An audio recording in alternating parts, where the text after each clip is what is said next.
Heyo, so this is one of those really, oops, I accidentally lost the file. So anyway, I'm going to show you just a quick explainer of this request, which came from the Discord from the Prince of Tides, and basically wanted to know how to make a race enter exit trigger leaderboard. So we're going to do it in Codeblocks, and I've also got the TypeScript version over here.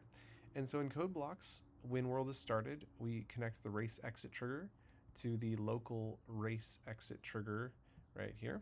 Oh, I spelled trigger wrong. I just realized. Whoops.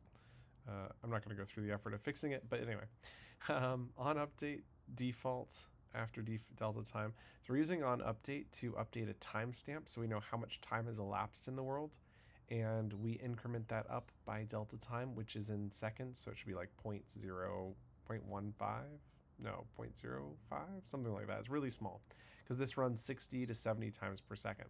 So this is going to count upwards, so we have an accurate timestamp to use. And then when trigger is entered by player, we set the variable group with the variable name to, and this is just some variable. I didn't come up with a name for it, but it's just a temporary variable that's not used for anything other than timestamp tracking. So like race variable might be a good name. Race timestamp maybe. And then so we set that to the timestamp seconds for the player. And then when the player enters the race exit trigger, we then set the elapsed time to be the current timestamp minus the player persistent variable for that player. And then that will be set to the leaderboard for the player. So we set the elapsed time. We make sure to set this to false.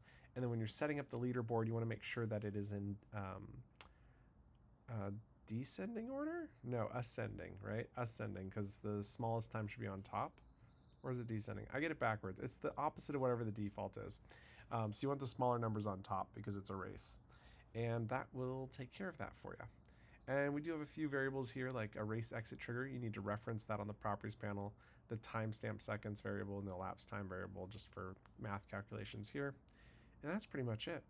So that's the code blocks. Now in TypeScript, it's similar. It's also pretty easy. You can see I'm using explicit importing. This will mostly type out as you're typing things out. I've got a constant timestamp map milliseconds. So this map is, instead of using a player persistent variable, we're just using a map. It's way easier. It's even more accurate. It's really great. What it allows us to do is take a player and assign a number to them. And then whenever we want to get that number out, we just provide the player. You'll see that in a moment. We also have a world start time in milliseconds, which we'll set in world start. Then we've got our race trigger entity, which is for both the enter and exit triggers. So there's a property on the properties panel called isStart. So if it's the first one, you set this to true, it's default true. If it's the last one, you change it back or change it to false. We have the leaderboard name referenced here, so you want to make sure that this is filled out with the correct variable group name and then the variable name itself. And then in pre-start, we need to connect the player enter trigger to the local player enter trigger, so that's what's happening here. On world start, we set the world start time to date.now. Date.now gets the milliseconds since the epoch.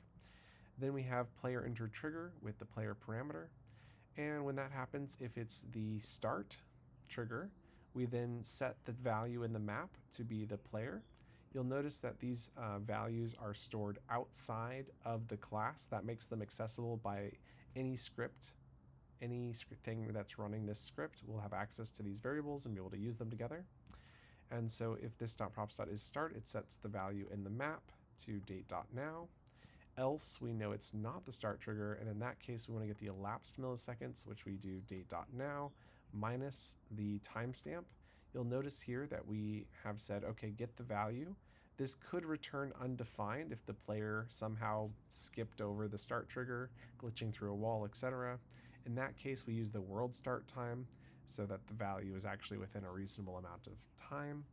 And then this.world.leaderboards.set score for player. We set the leaderboard name for the player to the elapsed milliseconds divided by 1,000, so that way it's in seconds.